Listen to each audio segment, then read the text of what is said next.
Hi, I'm Luke, and for the past 17 years, I've been a general contractor and a small business owner. I started real estate investing at the age of 19, and I wanted a place where I could connect with people and share my experiences and learn from each other's stories. So here we are on Building Up. Please welcome today's guest.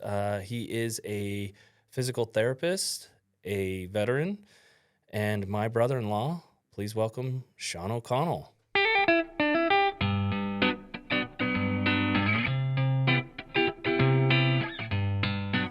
I was gonna just see if you could tell us a little bit about your upbringing and background. hmm yeah. So born in California, I only lived there for 3 years, I think. Okay. Um, and then we moved to Washington, and just lived in Preston. Nobody knows what it is. I mean, if you blink, you pass it, and very small town. Then eventually moved to Snoqualmie, Washington, and lived there until I joined the military. So Okay. yeah. Do you know what brought you guys up there? Yeah, so um, my dad kind of he took off, I Okay. guess, in a nice way of putting it. But so my mom was left with a 3 and a 2 year old, 15 months apart. Well, I guess maybe 3 and 1 or anyway, young kids. Yeah. And so she had just she needed to be closer to her parents to make things work. So that's how we ended up in Washington. Okay. Yeah. So your grandparents were up there. Yeah. Yep. Got it. Yep. So Okay. yeah, so they were helpful. We lived in a little single wide trailer for a lot of years, and my mom just made it work. She's a hustler. Yeah. Yeah. Yeah. That's amazing how a single mom can do it. So she never remarried or? No, she never remarried. I mean, there was different people in her lives at different times, Yeah. but never remarried. And then interestingly enough, my dad wrote me a letter when I was 16, and was like, "Hey, I'm your dad," and I was like, "Okay," and wanted to meet up. And I remember we were this is before phones, of course, cell phones anyway. Yeah. And so we were corresponding by letter, Yeah. and it was I don't even remember how I got letters back to him. Maybe we were calling on the landline. I don't know, because he was homeless. He's been homeless for most of his adult life, so Wow. just kind of a transient. Anyway, we eventually agreed to meet, and he hadn't seen me since I was tiny, and so I kind of knew what he had looked like because he had sent some pictures, and he hadn't really changed. His look hadn't changed. Still long hair and tattoos, and looks like a convict, Uh-huh. So anyway, he was in the restaurant, and I came and I walked in, and I immediately recognized that was him, and sat down next to him. And I think it took him a good, minute to figure out that it was me sitting next to him. No way. Yeah, so it was Because you interesting. clearly had changed a bunch. Yeah, like 5 feet. Yeah. From probably what, 3 to 5 years old to 16? Yeah, exactly. Okay. and Yeah, it was, that's a lot. yeah, it was a lot of change. So, but yeah. So you mentioned you went in the service. Was Mhm. that straight out of high school? No, so I was a horrible student. I don't know if I was bored with school. I was more interested in skateboarding and drawing and not listening to teachers. So Yeah. my grades were really bad, and there was no chance I was going to college. Nobody in my family went to college. So I was started laying asphalt, and it was actually for one of my mom's boyfriend's company. And so I did that for a while. I was 19. You're pretty resilient when you're 19 physically. Yeah. But I realized quickly how hard the work was. And I remember looking around. I did it for, I don't know, maybe almost a year. And I remember looking around at these guys that were on these job sites, and, they're in their 30s, but they look like they're in their 60s, just weathered, Yeah. cigarettes for lunch and nothing else. Yeah. So I'm like, this just seems too hard. I need to do something easier. So I enlisted in the Navy. Yeah. Oh, yeah. Yeah. Easier. Uh-huh. Yeah. Yeah. Marginally. Yeah. So, okay, so you kind of like, I guess I don't know if they would call that a gap year because you weren't going to college, but No. you just entered the workforce after high school. Yeah. Like I said, no chance of going to college. Yeah. Like it wasn't even a thought in my mind. Like Yeah. I thought I was going to travel on freight trains with my dad. Like Crazy. that was my plan. Because I had hopped a freight train with him when I was 16. It's unbelievable my mom would even let me go. She's a very forgiving person, I think. But yeah, I needed to get to Montana, and I had no way of getting there. And he offered to take me by freight train, and I was like, all right, sounds like an adventure. So we did it. That's crazy. Yeah. So, but yeah, anyway, You did it without a ticket. Oh yeah, you're hopping the train illegally. Yeah. We in fact got chased off by they're called bulls, railroad bulls. Yeah.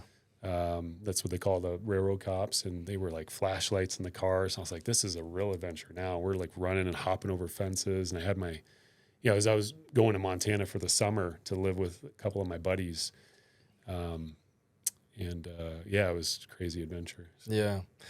So 19, you're signing up for the Navy. Why the Navy? Was there something specific about it? I was going to become a Marine, and yeah, my buddy and I actually called the Marine recruiter, and this guy shows up, and I don't know what he had, like how many cups of coffee he had before he met us, but he was wound and just kind of bizarre. And I was like, I don't know, this guy's not my speed, So I called the Navy, and this was a really, there was it was a hasty decision. There wasn't a lot of thought put into it. I was just like, oh, I'm just going to do the Navy. Okay. And, and then I was shipped off to boot camp, like within a couple months, probably. Wow. So, yeah. Do you consult anybody about that, or you're saying I want something different, I'm just going to sign up? Yeah. I really didn't know anybody that was in the service. I was the first of several of my buddies that now have served to go. Yeah. In fact, I had a good buddy. His plan was to go in the Navy, and he had enlisted before me, like 6 months before me. And the night he was going to ship off to boot camp, he called me from whatever hotel he was in. And I think at that point he was not in deep enough where he could still bail. Oh, wow. And I ran and got him from Seattle because he's like, I got to get out of here. I can't do this. No way. I shouldn't go. And then, 6 months later I go. So how funny. So you said it's basic. Is that what they call it? yeah, basic training. Okay. And do you know, as you're kind of navigating some of that and getting the lay of the land, are you starting to think maybe there's something here that I want to do, or? So I signed a contract before I actually even left, and you're signing a stack of papers, Yeah. So I'm like, what did I sign there? For aircrew school. Okay. So I had asked the recruiter, I was like, I want something physically challenging. I don't know if I want to go, necessarily become a SEAL, but I want something hard, like that's going to challenge me. And so he's like, aircrew school's tough. Like the first year you're doing swim training, you're doing POW training. And it's tough. It's hard. Like it's not normal Navy. Yeah, So I was like, first year? yeah, of training it's a full year. So I signed for 5, because they want to get their 4 years out of you. Yeah. Yeah. So, Jeez. So it's not just basic, like, No. whatever that is, 3 weeks, 4 weeks. yeah, basic I think is like 2 months. I can't really Okay. remember. And then off to A school, which is so I was trained to work on jet engines. But the platform I eventually landed on, the airplane that I eventually was flying in, we all had civilian contractors. So I never worked on any engines. I just flew. Oh, wow. So yeah, I like wore, a flight suit to work every day. I was like putting on your pajamas. It was awesome. So you're part of air crew, is that what it is? Yeah. And like, what is the designation, or what capacity do they function in? Yeah. So aircrew can, like I said, you have your like primary job, whether you're an electrician or you're a machinist or whatever, and then you fly. And so for me, I was doing like weight and balance, cargo loading, navigation. I was just in the back of the plane, Yeah. taking care of all the stuff that the pilot and co-pilot weren't doing. Yeah. So yeah, it was interesting. I'll tell you, the Navy will fly through some stuff the civilian planes won't. Really? Oh yeah. Yeah. We went through this storm. I remember my lieutenant, the co-pilot, looks back at me and she's like, I don't know if we're going to make it. I was like, what? I need a little more confidence in you. Like you're my pilot. So we were fine, but it was pretty hairy. Yeah, that is It nuts. was scary. Yeah. So do you spend any time on a ship? Because Navy, you think ships, but Yeah. So our plane has no tail hook. I mean, I am like the most unsailor sailor you're ever going to meet. I've never Wow. been on a boat. Well, I mean, other than, civilian boats. sure. But, no Navy boat. I was shore duty the whole time, like pretty cake duty. I never knew that was even a thing, but Yeah. so there's an air base then, a Navy air base. Oh, like the Navy has more planes than all of the services combined, like more than the Air Force, more than Army. Yeah. So I was stationed in Norfolk, which is the biggest naval base in the world. And we had, it was a huge airfield. That's massive. awesome. Yeah, it was cool. So you give them 5 years. Yep. Do you think about staying in, or are you ready? I pretty much knew right away, like, this is not my destiny. Like, I was appreciative of the opportunity it gave me. Yeah. But I started probably, I don't know, like maybe 6 months or 8 months into my naval service, I started going to college, and I got talked into it by 2 guys I was living with, because they're like, hey, you should go to college. You get this, free money or whatever. I'm like, I am not a student. Yeah. That's just not me. So I agreed, begrudgingly agreed. And I took this history class and like fell in love. It was through Tidewater Community College, and the professors would come on base and teach the college class to the sailors on base. And Oh, so it wow. was super convenient. Yeah. Can't beat that. Yeah. And so I took one class a semester or something. So I was just kind of like chipping away. I had no real direction. I thought initially, I was like, oh, maybe I'll do business. And then I took accounting, and I'm like, nah. I'm not doing business. Like, only college class I ever dropped was accounting. And then I actually was thinking about getting into firefighting. They had a firefighting program. Okay. But, I eventually ended up going a different direction. Yeah. So. It's funny you say that, because I know some of my instructors, when I was going through the fire program here at Miramar, they were saying how great the Navy is for that. Yeah. A lot of firefighting programs. And so I had that in the back of my mind, but it was mostly on ships. And I was like, I don't really want to do that. No, I don't think anybody wants to be on a ship. No. Yeah. Doesn't sound like a great quality of life out there. No. But so at what point do you kind of start to see, like, hey, I want to finish this. I want to actually do something with this. With school. Yeah. So it's funny. It was like a step process. I was like, okay, maybe, in going back, I didn't even finish normal high school. I dropped out and I went to an alternative high school. Like, I graduated with 12 people, and I think 3 of them were pregnant. It's like, you could smoke in between class. No They had a way. little, so it was just not real traditional Yeah. and not a great education. Right. So anyway, so I was like, well, maybe I'll get an associate's degree. I'll start with that. Yeah. And so I was chipping away at that. And then when I don't think I had my associates by the time I got out.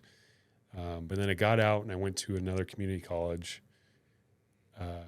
Before that, I had met some civilian friends that were physical therapists or going through PT school. Okay. And at the time, it was a master's program. It's now all doctorate programs. But I was like, oh, that'd be so cool. But there's just no way. Yeah. That seems like such a far goal for me. Totally. So it was kind of in and out, right? Like, cool, but not achievable. Mm-hmm. So get out of the service and I start chipping away at college, and I'm like, I really like history. I don't know what I'm going to do with this. Yeah. I don't want to be a teacher. Like, I like my kids, Yeah. but I don't know about teaching a bunch of other kids. Sure. But then it was interesting because I was really getting into physical fitness when I was in the service, and like really into it. And I was like, maybe a trainer. And then so I started doing some personal training when I got out of the service, and I was working in this gym, and I remember this guy, like typical meathead dude, right? Like super buffed out, no brain cells, And he says to me, he's like, I think I want to become a physical therapist. And it was like a light switch. I'm like, well, if that guy thinks he can do it, why can't I do it? So when I was in undergrad, I eventually transferred to University of Washington to get my history degree. I'm like, I think I'm going to go for it. But at the time, it was no longer a master's program; it was a doctorate program.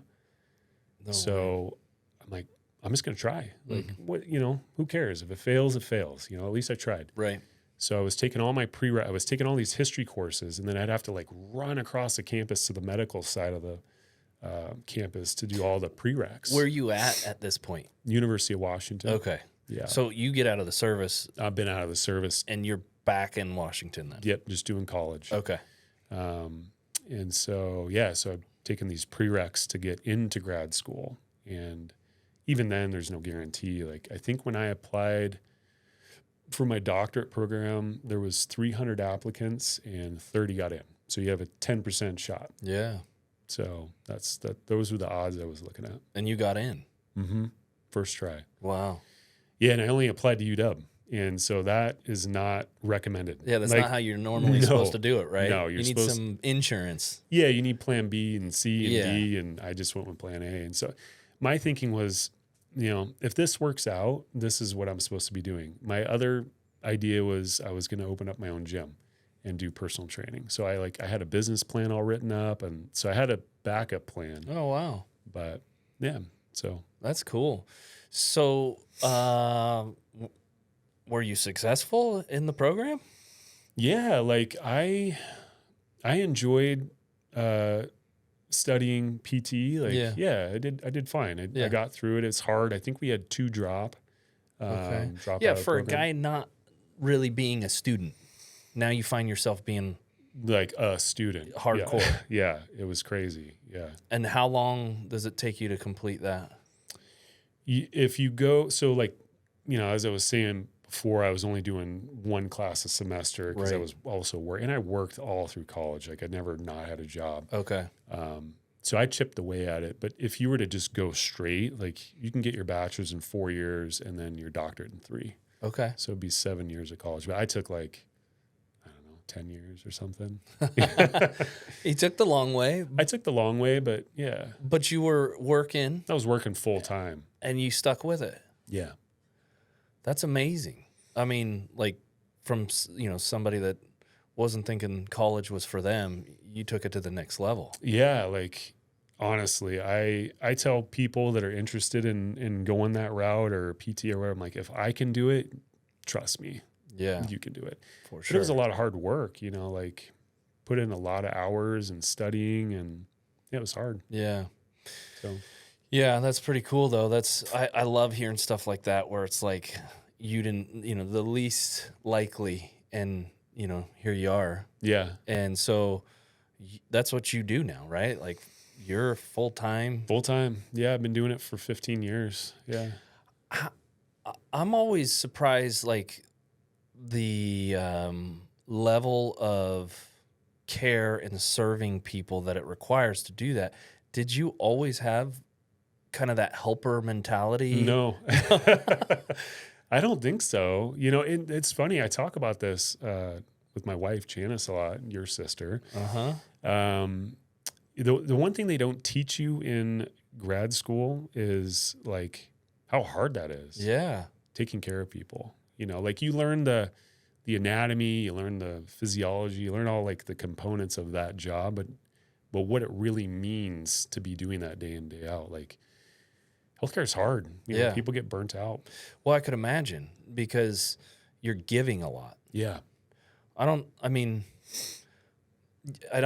feel like you can be a selfish person and get into that, or at least survive it, You won't survive. Yeah. Yeah. Have you found like an increased capacity to care for people through, you've been doing it for 15 years. Has that portion of the job grown or has it gotten harder? It's a good question. I think it depends. I think I have I certainly have more compassion, I think, for people. Yeah. It's interesting. Life will do that to you. Like an experience will change your perspective on things. We had a sick child for 3.5 years. Yeah. And so, and going through that process, you look at another parent that has a sick child and you're like, oof, wow, like you're going through it, So I think having worked with people, you start to develop some compassion for things that you've seen, people that are sick or have had a stroke, or, I've worked with all sorts of patients from like 5 years old to 102. Oh, man.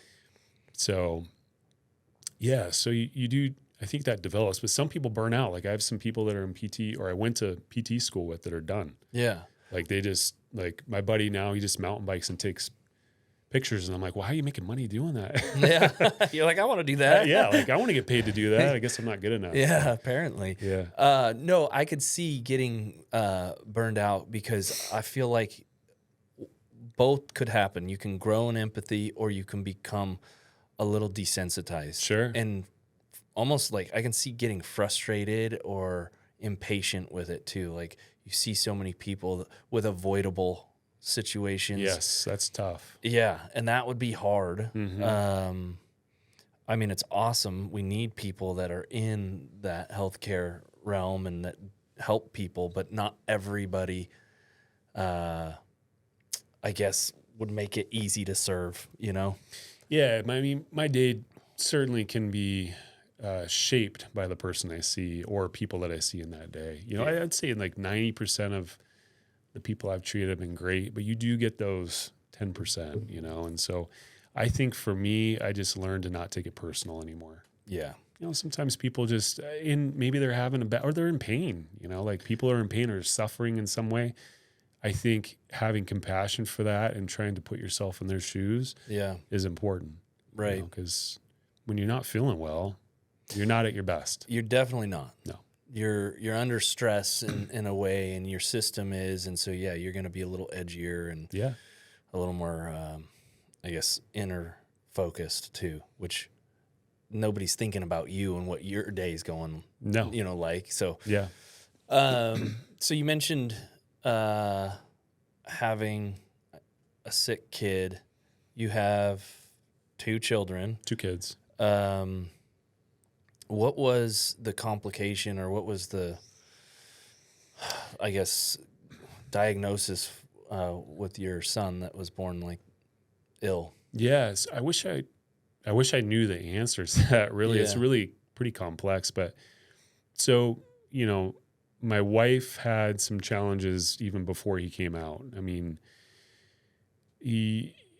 we kind of it was such a different pregnancy between our first and him. And so he had to get induced because, Janice was, there was a lot of blood, before we went to the hospital, and she was crying. I was like, what's wrong? Like, we need to get to the hospital now. So we went through the birthing process. Janice was hemorrhaging after he was born. And so it was just like one thing after another. She's hemorrhaging on the table after he's born, and the doctor's just I could just see her face change. I knew it was not good. And I'm looking at all this blood and everything. And so she gets on this phone, and all these people come rushing into the room, and all of a sudden they hand me my newborn son, and then they just wheel her out. Mm-hmm. And I remember her looking at me. She looks back at me, and she's not looking at the doctor. She's looking at me, and she says, am I going to be okay? And I'm like, yeah, you're going to be okay. Yeah. Not knowing if she's going to be okay. Yeah, super scary. So it was just, there was problems leading up to it. And when he was born, I was looking at him, and I was like, that's interesting. His chin was back a little bit further. And I'm like, okay. And then, so we take him home next day or whatever. And it's it was just this slow burn. He wasn't eating. Yeah. He wouldn't latch. And so I remember we went to this lactation consultant, and she's like, well, you just got to do this, this, and this to get it to work. and it just wasn't working. He was just like crying and like colicky, right? Mm-hmm. So we took him into the doctor, and we're like, something's wrong with our kid.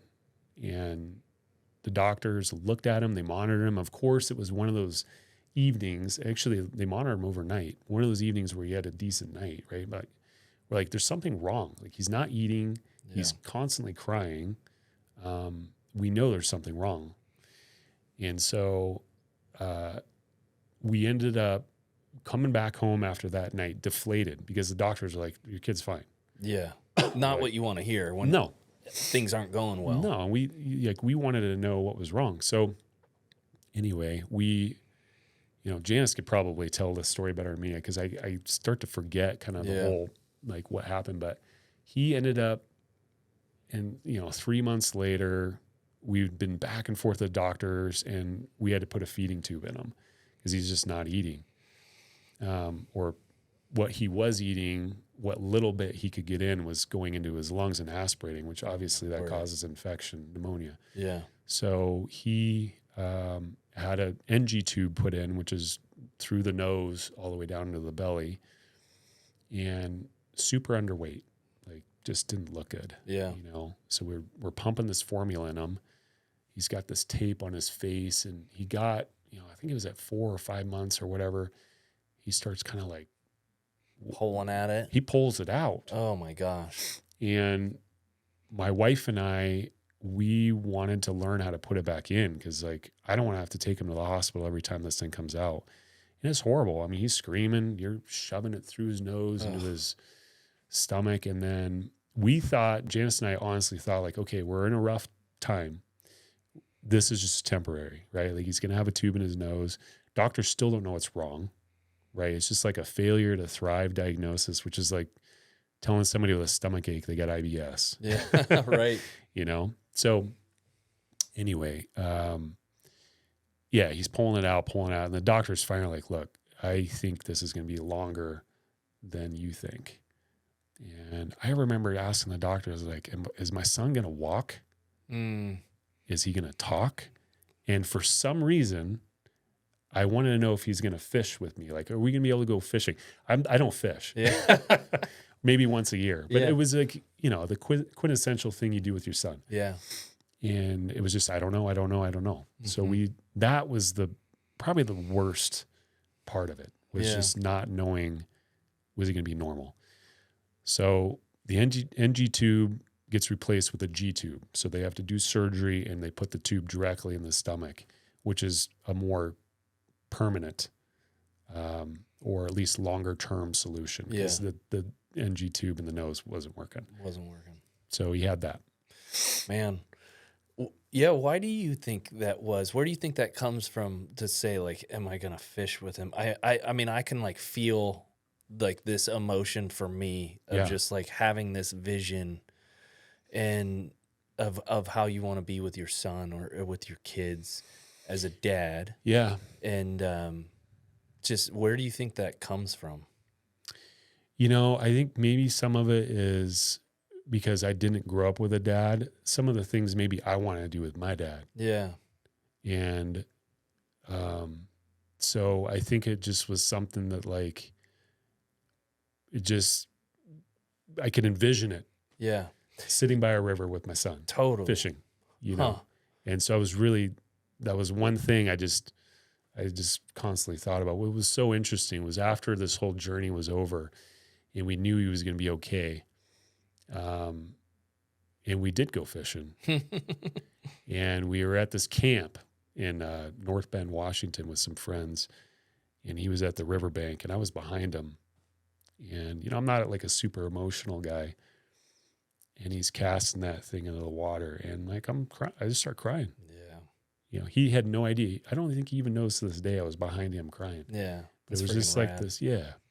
That's special. Pretty powerful. To be able to like give that to your son. Yeah. In spite of not having it. Yeah. And especially after him overcoming what he did. I can't believe, like, he's the most resilient little dude ever, because once that tube went in, then we started dealing with the vomit. And I tell people like, oh, my kid, you know, he vomited a lot, and people are like, oh yeah, my kid spit up too. I'm like, no, have you seen The Exorcist? And it was 6 times a day. Oh my And gosh. so like, I think we guesstimated conservatively, he's vomited over 1,000 times in his life. That's insane. And we'd have solo cups all over the house. And, you know, Janice, the most amazing mother in the world, she created a formula, natural formula, because we were pumping in like store-bought formula. Yeah. But the problem is you got to get something that has enough calories, but not too much volume, right? Because it Sure. would just throw it up. Yeah. So she figured out how to get like the most calories, most nutritious food with the least amount of volume. Even the nutritionalist we were going to see was amazed at her recipes, and she still has these recipes. I'm like, you should like, because there are definitely other families out there like us Yeah. that they're afraid, they don't know what's going on. And so, because we couldn't find any help, Yeah. like, because most kids that have these feeding problems also have autism, or they have, you know, some other problem. Other associated things. Yeah. Yeah. Yeah. Yeah, that's pretty amazing. And the dedication of Janice to be able to like just keep trial and error until Yeah. she found something. Yeah, it was amazing. Like and our counter would be, you know, it was like beets. And I remember we, it was trial and error. We started putting a lot of carrots in there. Mm-hmm. And I mean, everybody's seen Willy Wonka and the Chocolate Factory and those Oompa Loompas. Yeah. He turned orange. Oh, for sure. He was super orange. And I remember our friends are like, do you guys take your son like spray tanning? And I'm like, no, it's the carrots. It's the So carrots. we adjusted that a little bit because he wasn't so orange. But yeah, my wife is amazing. Yeah, that's. I mean, it was pretty incredible to see you guys rally together as a family, as a couple, and not talk about stress and being, you know, kind of at your worst when you're tired and you're afraid. Yeah, a lot of fear.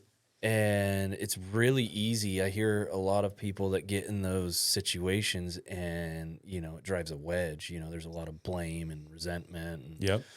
like the way you guys did it was just like, oh my gosh, it just made you guys stronger. It did. I mean, we had our challenges for sure, but you know, the thing about Janice and I, despite everything, we work so good together. Yeah. Like as a team. And so you know, there was a long time where I just felt like totally abandoned by God. Mm-hmm. You know, like, why are you doing this to us? Why is he suffering so much? He's a little kid. Yeah. And, you know, sometimes after an event happens, with retrospection, you can kind of see that I think he was given to us because we were able to handle that. Totally. And, you know, if he was born into another environment, I mean, he was close to death many times. Well, I don't want to be dramatic, but we were in the ER a lot. Yeah. And there were times where I was like, I don't know if we're going to get out of here. You know, it was pretty scary. Yeah. So maybe if he was in another situation, I don't know. Yeah. No, I mean, you guys are uniquely qualified to be his parents. Yeah.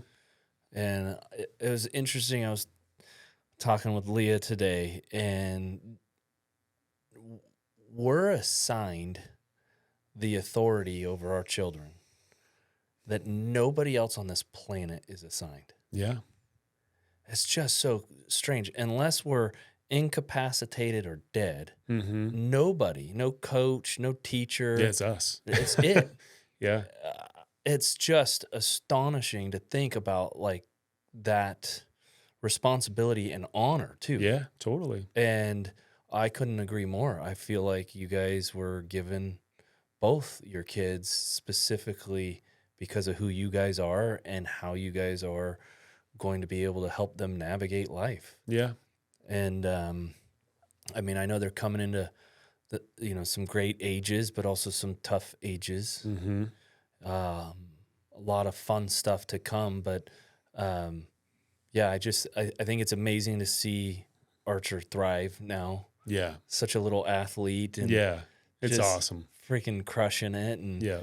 full of energy and such a smart kid and Yeah. a good heart and yeah, All of that. super cool. And a lot of that, we don't realize it, but we're shaped from day one as to our character and our core of who we are. And so, I mean, that guy has conquered some stuff already. Yeah, he has. Like, it's amazing what he's been through. I think about it, like, because it's not just like being sick, but he was in pain too. He Yeah. was like vomiting. We had to give him all this medication to calm the acid down. Like, he just was uncomfortable for like 3-4 years. Yeah. So it's interesting, coming from not having a father figure, at least in the house, just like what an incredible family man you are. Did you Thanks. always know that you wanted to get married and have kids, or? I don't know when I wanted that. I know when I met your sister, I wanted that. Yeah, Yeah. that's cool. Yeah. Like, I don't know if I never felt like fully comfortable around kids. It's like, I have like these little aliens. Like, I don't know how to talk to them. Now it's funny being a dad, right? It's like, hey, buddy, you just talk to any little kid or whatever. But,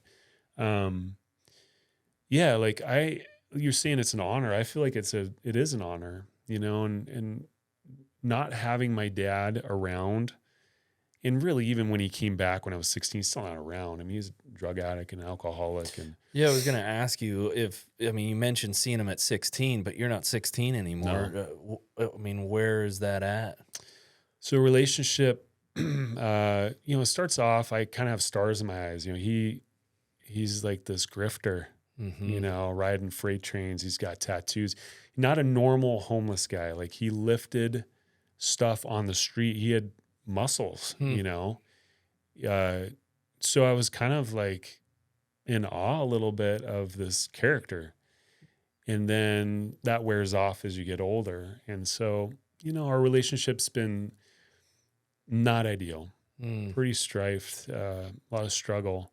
But what's interesting now, all these years go by, and I'd go years without talking to him.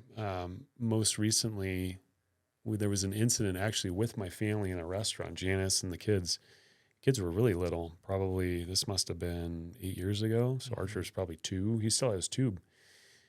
My dad had said something to me that was just really not okay in front of Janice and the kids, demeaning. I was like, I'm done. Yeah.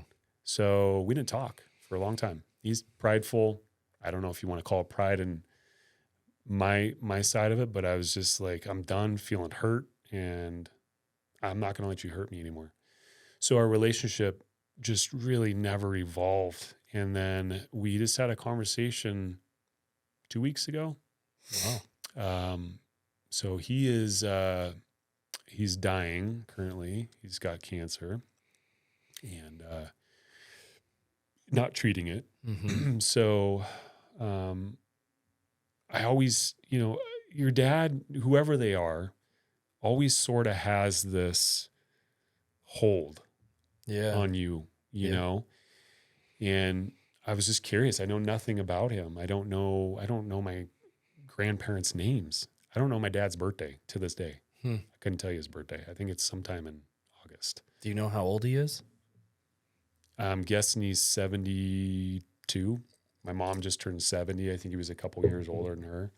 So maybe 72. I don't know. Yeah. So anyway, we had this conversation, and anytime him and I have talked, it's always been pretty superficial. Like, he's intimidating, not physically.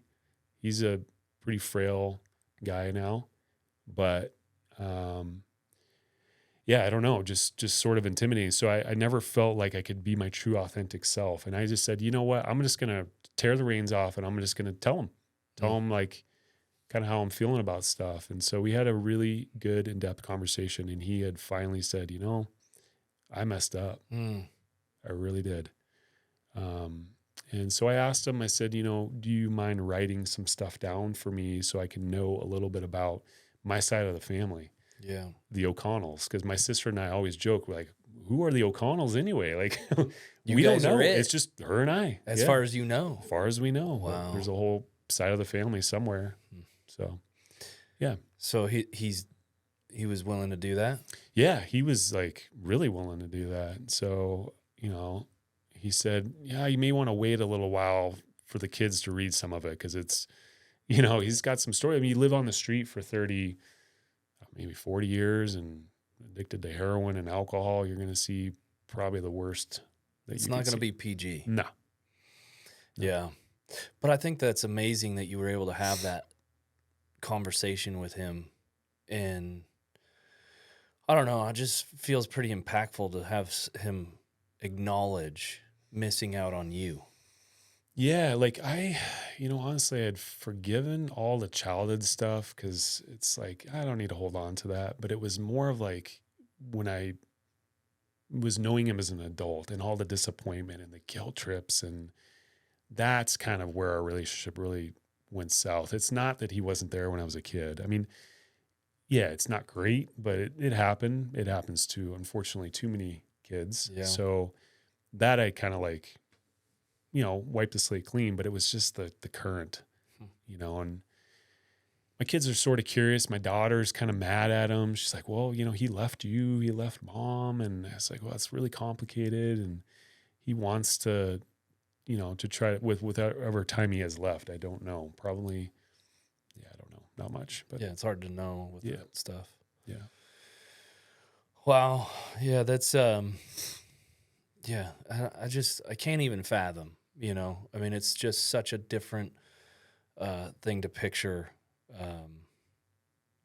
Just how hard that would be to have somebody that missed out on your childhood and then didn't capitalize on the second chance with some of those years. Yeah. And really come back around. But I mean, as you mentioned, when you're an addict, you don't know what you're doing. No. So if he's fighting all that stuff, and is he clean today? Do you know? Yeah, like he kicked heroin, I don't know, however long ago. Okay. Drinking, I think he had stopped a long time ago. So I don't know how long ago, but recent. He's not on any drugs now or alcohol. Yeah. But it warps your mind. Yeah. Over time, you know, there's Permanent yeah, effects. permanently. Yeah. So he's such an interesting guy. Like, you know, people have heard On the Road, Jack Kerouac, like, you know, in the beginning when he was hopping trains, it was sort of this romantic thing to do. You know, it's like, oh yeah, it was the 70s. And, Yeah.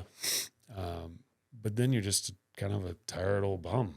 And Yeah. You're just drunk, and like the novelty and the romance wears off, and then you're just like, you're on the street. Yeah. You're Then you living become that guy. Yeah. You're living a hard life. Yeah. It's not cool anymore. No.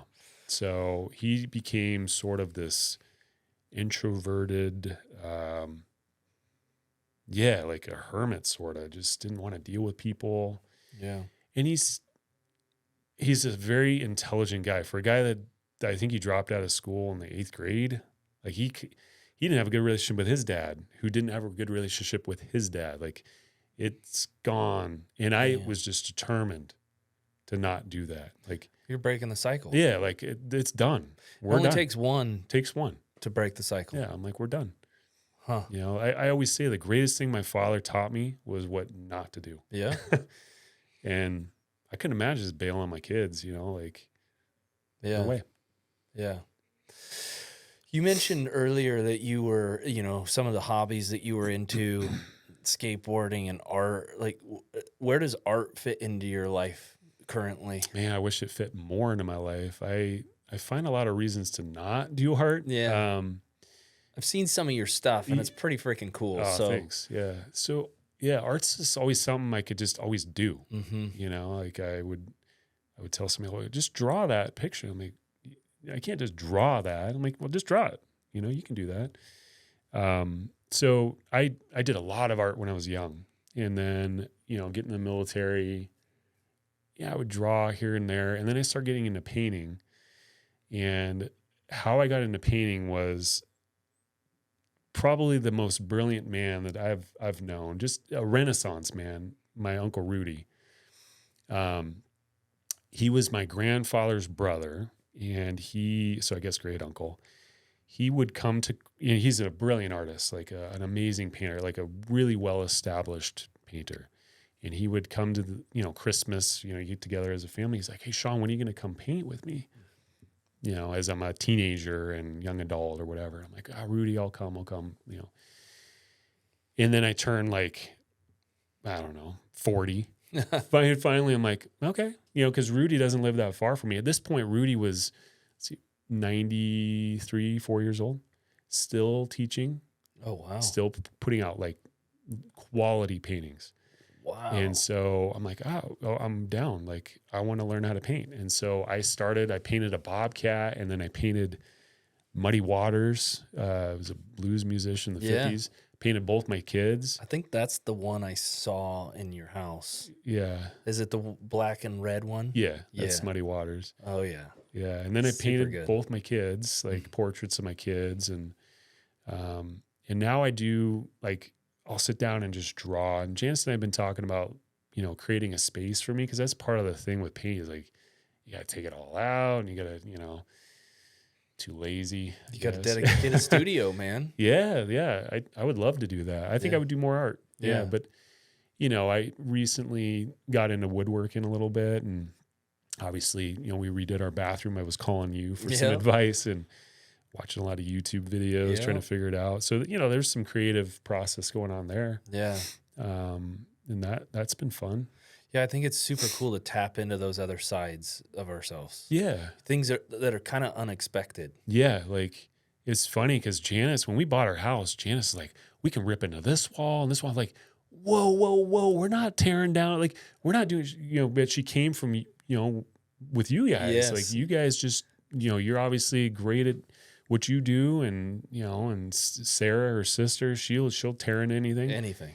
So I was reluctant to do anything. And now I'm like, oh yeah, like, I can rip a hole in my drywall, I'll just patch it. Yes. Oh, I remember when I first got into construction, a guy that was training me, it was a 65-year-old dude. And I think I wasn't first into construction. I think I was 23 at this point. But I remember a wall was sacred. Like, you don't punch a hole in the wall unless you absolutely have to, because then you're going to have to patch it. Yeah. And he would just go, oh, no, well, we know how to patch it. I'll teach you how to patch it. And then nothing was a big deal after that. Yeah, like, it opens up all these doors, right? Literally. Yeah, totally. Exactly. Windows, doors. Yeah. Retrofitting things in that you didn't think could be there because you're not afraid anymore. Totally. Yeah. I think that's pretty cool to see the different ways you can be creative. Yeah. And we need to feed the various sides. Mm-hmm. I mean, your occupation is great and it's amazing, and it probably feeds you in ways that are really important, but art, family, hobbies, all the other parts of who you are, even your fitness background and understanding nutrition. I mean, what a interesting thing to think you and Janice both kind of know fitness and nutrition, and then you have a kid that can't eat. Yeah, totally. You know what I mean? Yeah. Like, it should have, like, this is the way it was supposed to be. Yeah. And how to kind of coach him along through developing and thriving. Yep. And, full well knowing, like, this kid is going to transform into this beast of a man. Yeah. At some point. Oh, he's flexing on me now. It's great. He's like, look at my biceps, Dad. And he weighs himself, I swear, every day. Yeah, he's almost 60 pounds. Yeah, almost. At 10. Yeah. We had one of those. I know my youngest, and I know you know some of this, but not as extreme of a eating situation, more of like a food allergy, some other kind of like developmental things where textures and things like that made him food avoidant or whatever the term is. Mm-hmm. And couldn't eat, couldn't put on weight, couldn't develop. Mm-hmm. And just caused a lot of anxiety in him too. And ended up hospitalized at, I think, 4 years old, and dropped to 19 pounds. I'm sorry you guys went through that, man. And It's rough. it's scary, right? Yeah. I mean, it's not like on the level, but it's like it brings me to that place of where I go, oh my goodness, like life is pretty fragile and it's not promised to be easy Yeah. and cookie cutter and clean. No. And then to be able to just seek and try and find out. I mean, I think it took us 6 years after that to figure out how to help him. Well, that's the thing is what we learn pretty quickly is we are the biggest advocates. And if you want to move something, you got to move it yourself. Yep. I mean, we had some doctors that were great and we had some doctors that were not great, you know. They're just kind of shrugging their shoulders and moving on. Yeah. I remember our nutritionalists and Children's Hospital is a fantastic facility. I mean, they were world renowned, you know, but we had a lot of good there and some bad. And one of the nutritionalists, Archer wasn't gaining any weight and it was all that vomiting, you know, and he was young. And I was like, what's this doing to his brain and his organs and like his body? He needs nutrition. He needs to gain weight. Like kids are supposed to be sprouting. Right.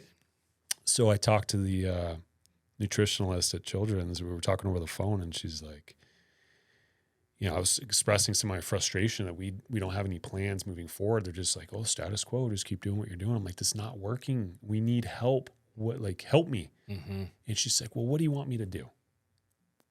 And that was a pivotal moment for me. I'm like, you're fired. I didn't tell her that. But in your mind, you're thinking, oh, we're done. Yeah. So we sought out a private nutritionalist and it was great. Like she had the capacity. You know, sometimes these big facilities, hospitals get overwhelmed. Not an excuse. You know, every individual deserves that attention. But, you know, this nutritionalist that we were able to hire, really, she did a good job for us. And like, gave us some really constructive things to try. Because that's all I want. Like, probably most men. Like, I want to fix the problem. Yeah. Like, totally. We're fixers. There's a problem here. What do I need to do? Like, let's make this better. And that was really humbling because a lot of it's just like, you gotta wait and see. Yeah. You know, so Totally. I can't fix everything. No. So you were talking about yours and Janice's partnership. And I know recently there's been kind of a newer partnership in real estate. Yeah. Tell us a little bit about that. Okay. Yeah. So I had a really close buddy of mine up in the Seattle area that got into it. He's been into everything. And so he got into real estate and he's doing pretty well. Like, I've never sold anything. Yeah. Like, you know, it's just not. It's just another layer, though. Yeah. I'm thinking about all the things and, Yeah. you know, it's. Yeah. So I had this like ideas in my head. We were hanging out, Janice and I, and him and his wife, probably some other people, and we're driving home. And I remember saying, you know what? It might be like a good side hustle. Like, Yeah. maybe we could do that. Like, even if we sell a couple, homes are ridiculous up in the Seattle area. It's, you know, $1 million homes on the average. And I'm trying to like calculate in my mind, what's that commission? I'm like, if I sell 2 homes, maybe that's worth it. And it doesn't take a lot to become a real estate agent. Like, it's not, you don't need to go get your doctorate, right? Mm-hmm. And then Janice is sitting right next to me. She's like, yeah, that'd be kind of cool. And I said, do you want to do it as a team? Like husband and wife team? Because I'm thinking she's really pretty. So she could probably sell, some real estate. Uh-huh. And she's like, yeah, it was so crazy. It was just like, super hasty. Yeah. And so we've been I'm doing sensing a theme here. Yeah. I don't think things through. Uh-huh. Yeah. But they seem to be working out. It's working out. Yeah. So yeah, we've been doing it 2 years. I think we've done pretty well. Like, we're not, you know, big time real estate agents. I think for us, we really want to make sure that our clients feel appreciated. Yeah. You're not another number. I mean, we've been into some houses and I know for a fact real estate agents will be like, oh yeah, it's a great home. And we're like, you know, Janice is a property manager too. So she's seen dilapidated spaces and she's like, don't buy this home. Yeah. No, there's some problems. Like there's water or whatever, you know, or, you know, history of water. Yeah. So yeah, it's worked out. Yeah. No, it's super cool because I know she's wanted to be a mom first, and the property management thing that she's really good at, and seemed like a natural thing for her to participate in that. And I think it's really cool how you guys are a duo in it. And so she's the licensed salesperson, right? Or is it a team that it's registered? We're both licensed real estate agents. Yeah. Okay. Yeah. We have a little website and everything. That's super cool. Yeah. So we're both agents. We just renewed it. Okay. So yeah, we're both capable. I mean, she does the lion's share work. 'Cause I mean, I still have my full-time job. Well, that's what I was going to say. I mean, Yeah. you're out there doing PT every day, Yep. all week. Yeah. And then after hours doing this. So if she's doing on hour stuff, it's her. Yeah. That's pretty cool. No, I just thought that was really a neat layer to what you guys do, and just part of your story, and still, to be continued and growing. Yeah, for sure. I mean, if we do 5-6 homes a year, it's totally worth it. you know? And not just from a financial sense. I mean, we actually do enjoy. I love working with first-time home buyers. Yeah. And handing them the keys, and it's just so cool. They get so pumped, like, this is my house. I mean, I remember, growing up in that little single wide, was it a double wide? I don't know. It was a trailer. And I remember when Janice and I bought our house, and it's like 2,000 square feet. Yeah. And it's brand new. I remember going up, laying down in my master bedroom. There's no furniture there, just doing like snow angels in the carpet. Yeah. Like, this is ours. It's Look not at all really this. ours. It's the bank's, but it's still like, we did it, and so just that sensation, that feeling, to reproduce that for other people is pretty cool. Yeah. Experiencing that through their eyes. Yep. I love that. That's a lot of fun. It's kind of how I feel with some of our contracts too. A lot of our clients are doing a major project for the first time. Yeah. And they're just like, what? You can do this? Yeah. And then they see the final product. Oh, They're like, whoa. Yeah. That's and cool. they're just pumped. And it's, talk about stress. Go tear your home apart and hemorrhage money for 6 months. Yeah. You try to live there and at the same try time. to live there and work your job, raise your kids, pick out finishes at night. Totally. It's like major, but when it's over and they're just in awe. Yeah. They're like, this is our new space. Yeah. And you created that. Yeah. It's a lot of fun. Yeah. I had a buddy who's an awesome artist, in many different ways, but he was the first guy that kind of opened my eyes. He's like, what you do is art. And I'm like, okay, this is my version of art. Okay. Because, I'm like, construction workers, especially like when you first are starting out, I mean, I've talked about this before. It just seemed like it was this, like, you're second-class citizen almost, and you're just a dumb construction Just a worker. grunt. Yeah. And then when I was able to, like, tap into the creative, artistic side of it and really actually see that come alive and lean into that, it just unlocked a whole new level of enjoyment for building. I always knew there was something satisfying about it. And in some cases, I don't know if therapeutic's the right word, but seeing the transformation, seeing old become new, just felt good on like a deeper level. Yeah. Cathartic almost. Yeah. Yeah. Like, I have seen your work, and I have tried to build dog bowl stands. I know how hard it is. Yeah. And then you guys are awesome. They Thanks. create an amazing things. So. Yeah, it's a lot of fun to get to work with the different personalities and skill sets and, the various members of the team. Yeah. And I always talk about how people just have no clue how much work goes into the front end of building something. I mean, a lot of our projects are in the design, planning, permitting phase for 1 to 2 years. Totally. And then you're in construction for 6 to 12 months. Yeah. So usually the actual construction portion is anywhere from 30 to 50% of the overall. Of the actual work. Yeah. And, so I've really started to lean into the back side, or I guess the front end of that, the design side. And, getting to work with your wife is a unique thing, Mm-hmm. and her design eye and skills. I think that's a pretty fun partnership. The fact that you guys get to work together. I don't know a lot of the couple dynamic partnership work relationships out there Yeah. that have as much fun or enjoy it as much. And seeing you guys enjoy it, having a blast with it. Yeah. I know it's 2 years in, but there's so much more to come. Mm-hmm. I guarantee it. Yeah, for sure. Yeah. Yeah. I've talked to people like, oh, I could never work with my wife. I'm like, Janice and I we're good. Yeah. We're good. We actually like each Yeah. other. Yeah. Like I like hanging out with her. Yeah. And yeah. No, she's rad. Yeah. That's super cool. So, I mean, with all that you have, we kind of touched on the art piece a little bit and the fitness. What kind of self-care routine do you try and focus on to maintain your sanity, maintain your energy, because you're giving a lot, you're giving to your wife, your kids, your patients. Yeah. What does that look like for you, the self-care? So I, physical fitness has been part of my life for, 26 years or so. So, going to the gym in the morning is important for me. Just, I got to get I'm like a Labrador, I got to get that energy out.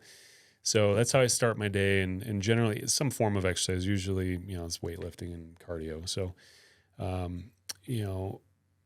the thing that really brings me joy is being in the forest. So I picked up mountain biking.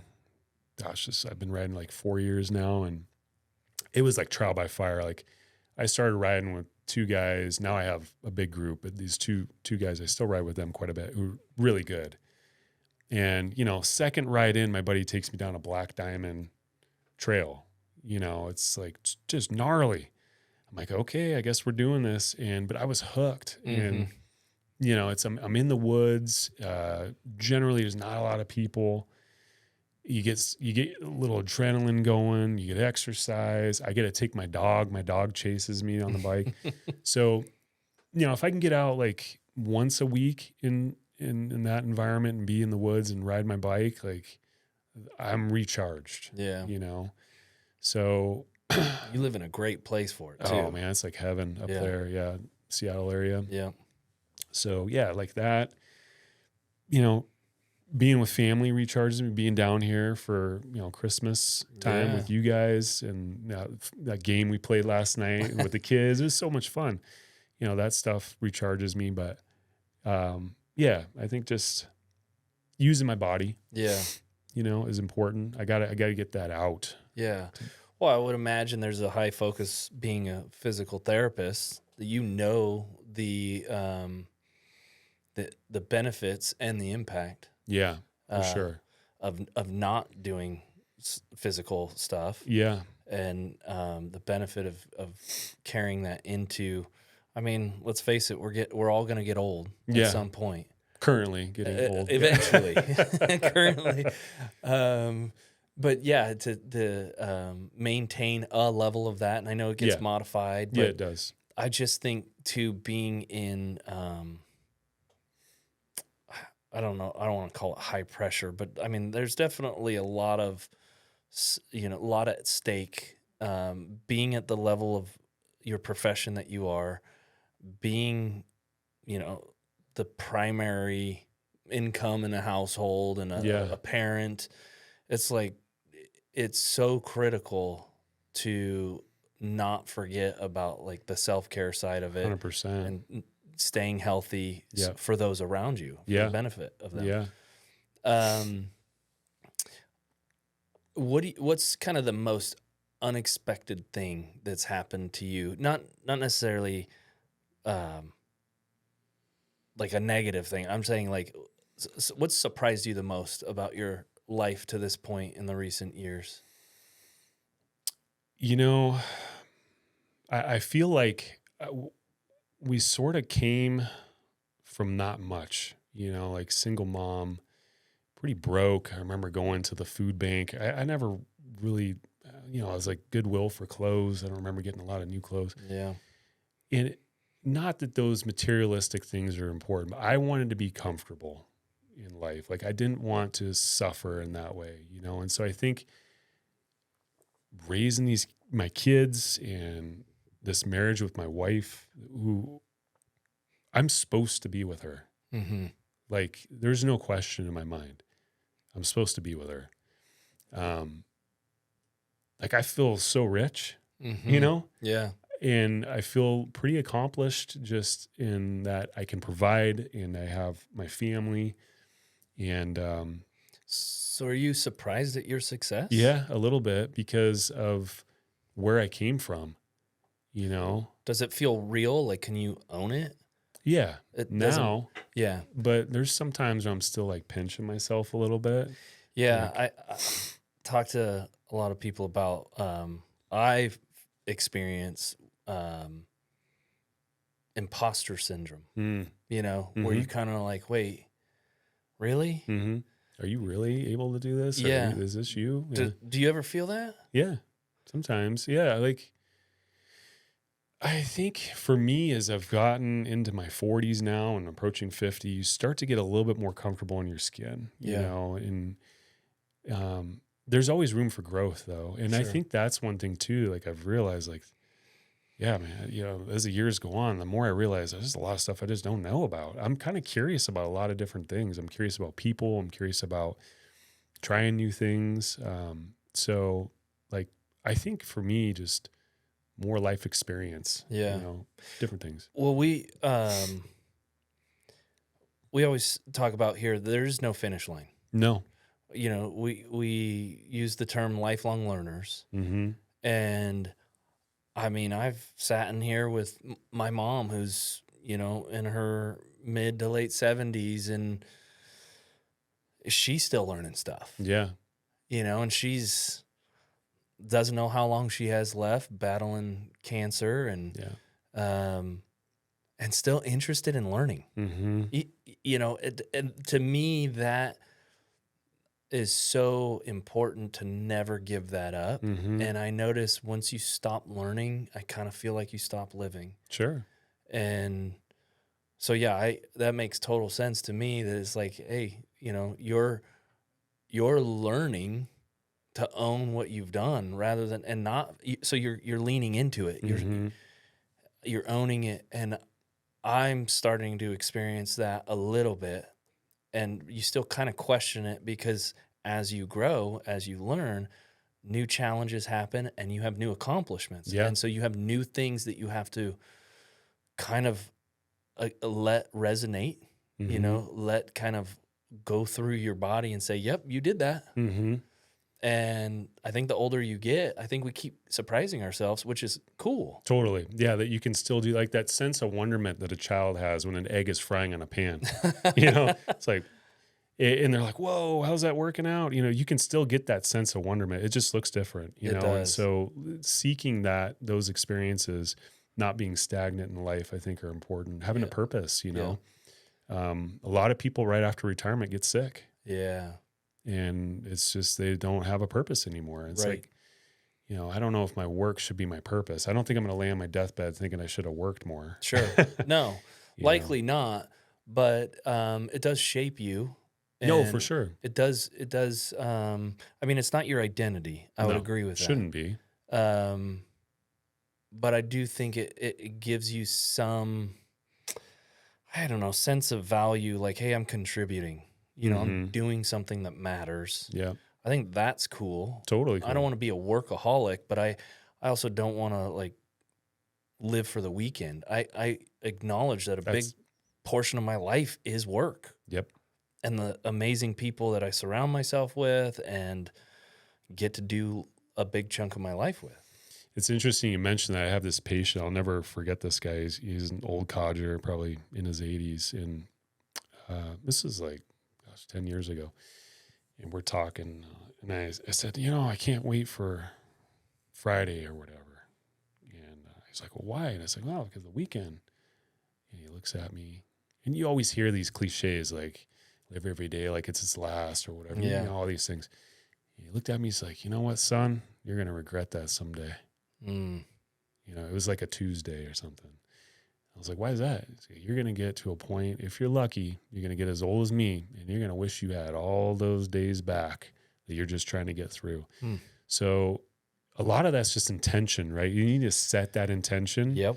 because naturally you want your free time. Yeah. But if you set that intention on a Monday, and it's like, okay, you know what? I'm going to work anyway. Yep. I might as well have a good attitude about it because I'm Totally. going to be there anyway. Yep. So that's a big part of it. Just that changing that mindset. That's you know? huge. Yeah. Yeah. The intentionality that you mentioned, that is, doing things on purpose is freaking rad. Yeah.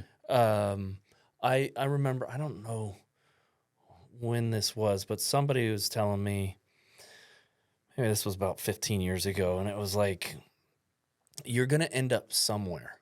Mm-hmm. You may as well get there on purpose. Yeah. Or at least participate. Yeah. Yeah. You know what I mean? Yeah. Because doing nothing is still leading you somewhere. Yep. So I don't know. I thought That's a that good was way to think about it. Yeah. Yeah, it's huge. Mm-hmm. You mentioned something that I did want to come back on. That you made the comment of struggling with Archer and his health issues. I don't know if you said you got mad at God or if you kind of stopped believing in God. Felt abandoned. You felt abandoned. Yeah.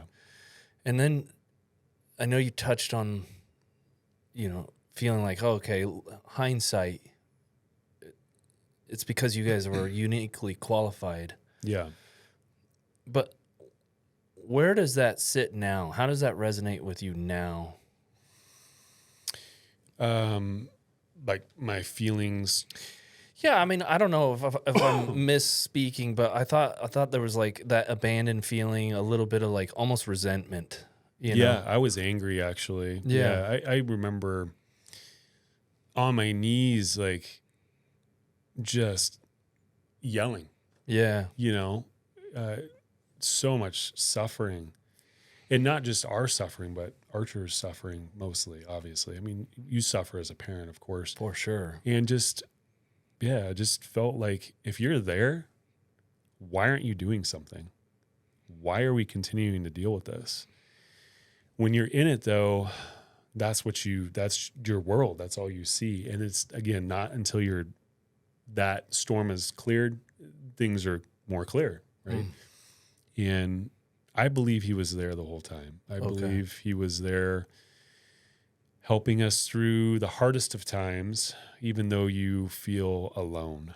There's that footprints or in the sand. Yep. Everybody's seen that. And, where were you, God, while I was carrying you, sort of thing. And so, that kind of came to be after. Yeah. Gotcha. Yeah, I was just thinking about that because, like,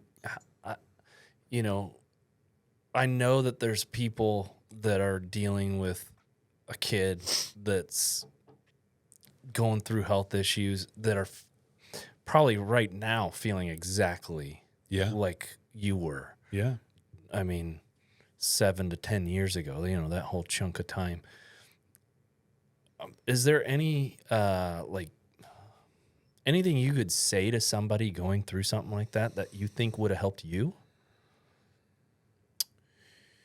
Yeah, I think that lean on people as you need to lean on people. Janice and I didn't want to burden others with our problem. Yeah. And so people would call us and say, oh, how's he doing? Well, we are struggling, but we're doing fine. Everybody was like, you guys were so resilient and strong. What they didn't see was behind closed doors, we were a wreck. Yeah.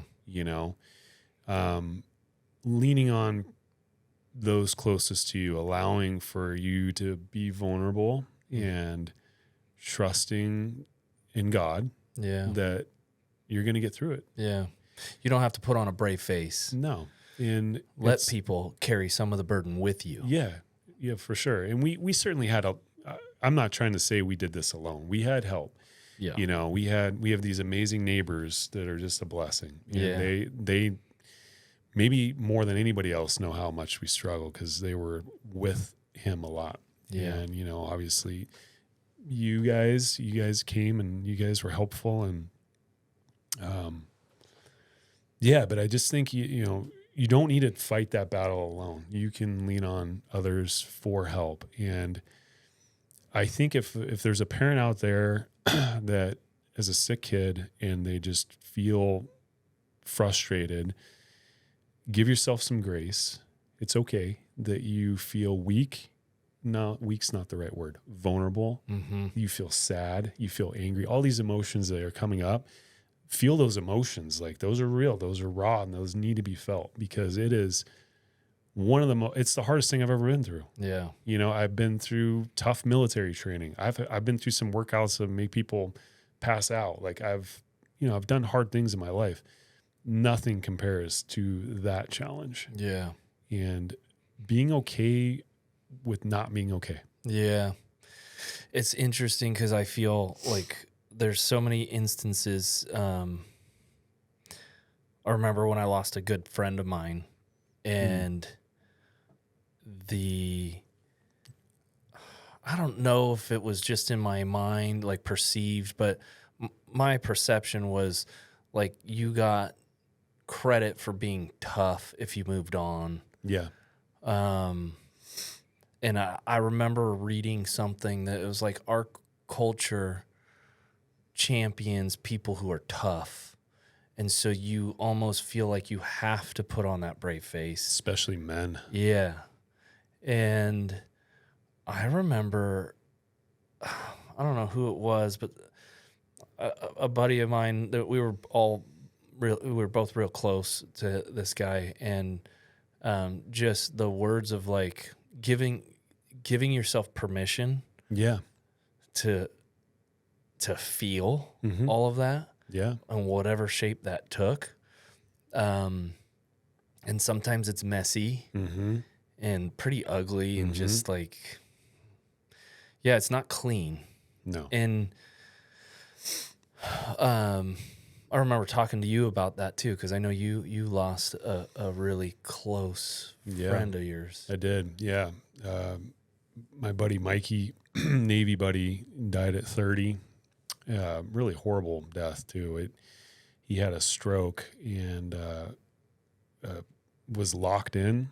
So it's like the worst thing that can happen to a human being. But his frontal cortex was still working, so he could hear, think, but his body wasn't. So he couldn't blink. Everything's paralyzed. He couldn't blink. He couldn't talk. He could not move any of his limbs. And he laid in a hospital bed for 6 weeks. Oh my goodness. And he had such a tragic story. His dad had died from a motorcycle accident years before. Mother was not much of a mother. And he had me, his partner, and his sister. And I was at the hospital just about every day. You know, when he had his stroke, he was in the Seattle area. He had to get airlifted off. He was still in the military. He got airlifted off the base to Harborview, which is a trauma unit or trauma hospital, and laid in that hospital bed. And gosh, my sister was such an amazing person in that time. She's just like, talk about a person that gets to action. You know, she's like, oh, we'll figure out information on this, like what's locked in. And so we found a gal that had gotten locked in syndrome. She lived in California. She wrote a book. Oh, wow. So we contacted her. She flew up and she visited with Mikey, and she was able to come out of it. And so we had some hope he was going to survive, or at least have some life. Yeah. You know? He was on machines keeping him alive. And, so we go, he's 6 weeks. We're trying to get him to communicate with his eyes because he was starting to be able to blink. Okay. Right? But everything's paralyzed, and he's just laying in this hospital bed. And we were like, okay, 1 for yes, 2 for no. There's actually there's a book called The Diving Bell and the Butterfly. And he was a Frenchman who had the same stroke that Mikey had. And he was able to blink his eyes. He wrote a whole book blinking his eyes. No way. Yeah. So the person would like put their finger along this board, and he would blink once he got the letter he wanted. He wrote a book like that. No way. Crazy. And his story paralleled Mikey's story so closely. It was just weird. It Yeah. was like, but then unfortunately, Mikey had another stroke, and the doctor came in and was like, "Hey, here's the deal. He can stay alive on these machines, or you guys can choose to, have him not." And his mom had come looking for money because he was in the military and there's a life insurance policy. So she was out of the picture. She came and went. No way. And so it was me, his sister, and his partner. And I looked at his sister and I said, I know what Mikey would have wanted, because he was in special forces. He was a very fit dude, like more physical than me. And so I was like, I know what he would want, but I can't make that decision. Nor would I want to. No. So she did. And within a half hour, we were in the room, and I remember holding his hand, and they turned everything off. So I held his hand when he died. And what was so weird was I didn't cry. I had cried a decent amount the whole time he was sick. It was just a lot of mourning and I was out of tears. It was almost like I was kind of relieved he's no longer suffering. So, yeah, and I'm sure for you, just having a good close friend gone like that, at like the prime of their life, you start to question things. For sure. I mean, I think it drives you. It necessarily makes you question things. Yeah. For me, it's funny. I'd heard that story about your friend, and until you live it, like it's just like, oh yeah, that sounds horrible.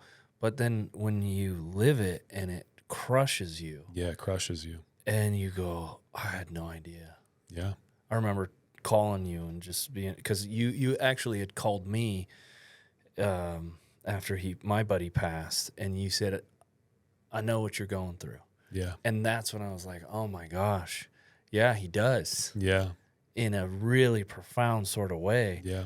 And yeah, for sure, it made me kind of renegotiate my understanding of reality. When you experience the finality of death, something is confusing and just and like, similar to Mikey, like your buddy was real fit, like he was a runner. And I mean, we totally were out of the blue, right? Totally. Yeah, we were I mean, he got me into distance running. I ran with the guy for almost 10 years, and I mean, he was older than me, and he was still kicking my ass on half marathons and stuff. Yeah. And, I thought we were going to run until, we got old. You grow old together. Yeah. Yeah. I mean, I thought this was it. Yeah. Every Friday every Saturday or Sunday, or sometimes both, we would run year round for almost a decade. And, you get to know people when you're on the road or on the trail for hours on end. I mean, when you go for those runs or those do you ever think about him and as inspiration? All the time. Yeah, I do that with Mikey too. Yeah. Like sometimes like, this is hard, but Mikey'd be like, keep going, dude. Yeah. All the time. I mean, it's been, it's been 5.5 years, and it's funny how you those things will just hit you right out of nowhere, and you're random times. Yeah, this is right around the time that we got his official diagnosis. So this time of year is always like, oh yeah, I remember we were still like, oh, what's gonna happen? And then you find out, hey, it's looking like 6 months, and then 3.5 months later, he's gone. You're just like, just super, super fast. And I remember the doctors telling him, because he's like, hey, I run. Should I stop running? And they were like, no, you keep training as long as you can. You're going to need it for your treatment to stay strong, keep the body strong. Yeah. And he did one more run. Wow. And after that, he's just like, I'm just too weak. I can't do this anymore.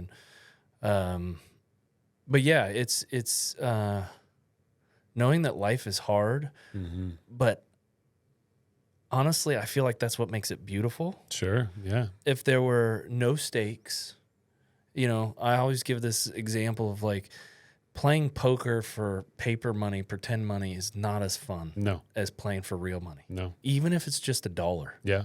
Sure. You know, and you got to have skin in the game. Yep.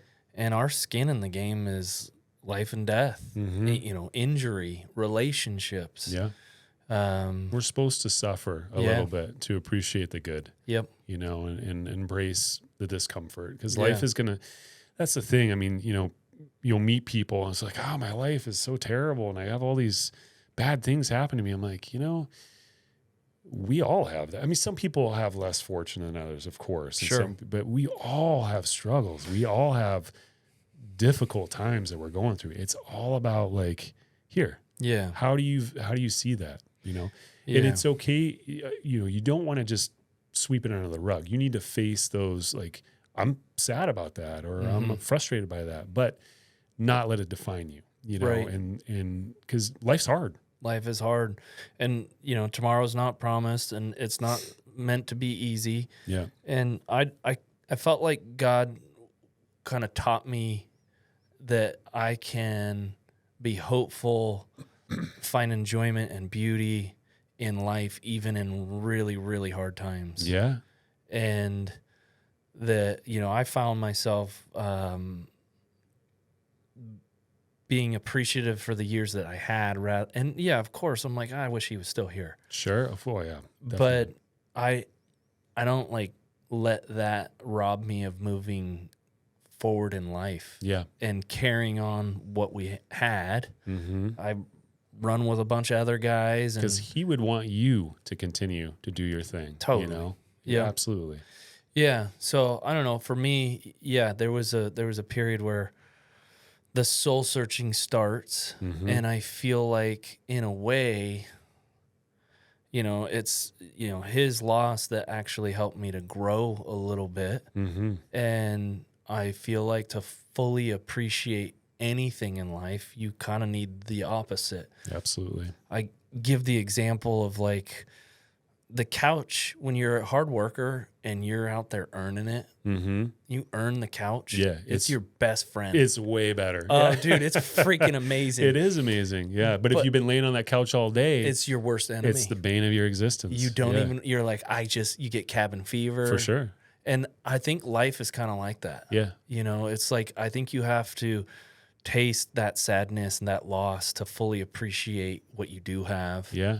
And so, oddly enough, I feel like it's shaped me in some pretty amazing ways that, you know, kind of selfishly, because it's without him. Yeah. But I feel like in his death, like he taught me a bunch, you know, God Absolutely. came alongside me, and yeah, there's that tipping point of like, which way are you going to go? Are you going to be, you know, waving your fist, or are you going to kind of lean in and say, okay, what do you have for me in this? Yeah. And I think it's okay to wave your fist for a little while. Yep. You know, it's like, feel that, mourn that, struggle with that. Yep.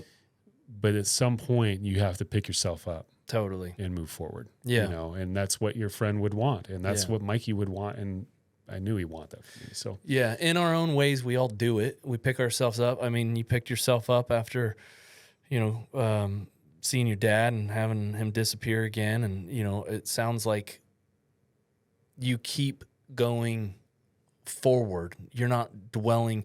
You know, at some point, you're no longer a victim of your circumstances. Yes, they're part of who you are. sure. But at some point, you have to say, like, do they define me, or do they just add to me? Yeah. You know? Yeah. Part of the story. Part of the story. And that's what's pretty, I mean, I feel like I get to know you more and more. It's always remarkable to hear the inner strength that it's taken. And I love how you're just like, yeah, it's almost like just this meandering path that we talk about here all the time. Everybody thinks you have to have this, everything figured out and organized and structured. Yeah. And it's like, your life is incredible. Mm-hmm. And it's, I would say, equal parts of on purpose and on accident. Oh, thanks for that. Yeah. And it's just, yeah, it's really cool to watch.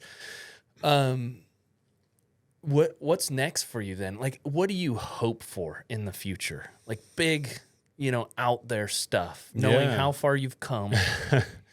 what do you hope is next? You know, I maybe not hope. I know I'm going to grow with my wife. You know, that's certainly something that we're going to do. I want to travel. Like, that's the one thing, having not a lot of money growing up and going in the military. We didn't do a lot of travel in the service. Our plane, we stayed, you know, mostly in the States. So I've seen a lot of the United States. I've not, and I know you recently went to Italy, and like hearing your journey and your travels through text and stuff was so cool. And so I think for me, that's a big piece that's missing, is just to go see, how do other people live? Like, and give you more appreciation. You were talking about being down in Mexico with your boys and seeing, like, this is poverty. Yeah.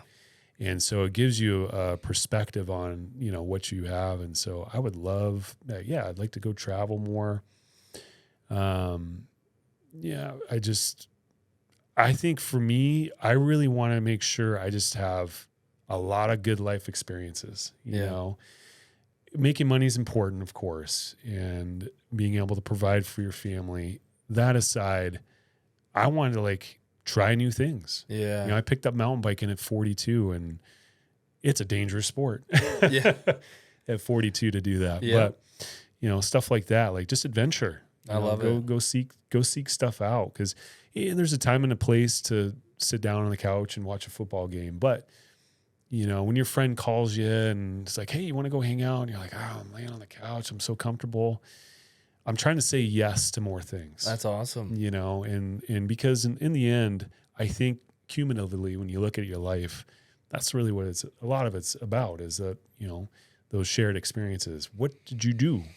You know? So I think. Yeah, I love that. That's super cool. And I know, I think that's neat that you're looking at that, because I know you're in it right now at the season with your kids and career and all that.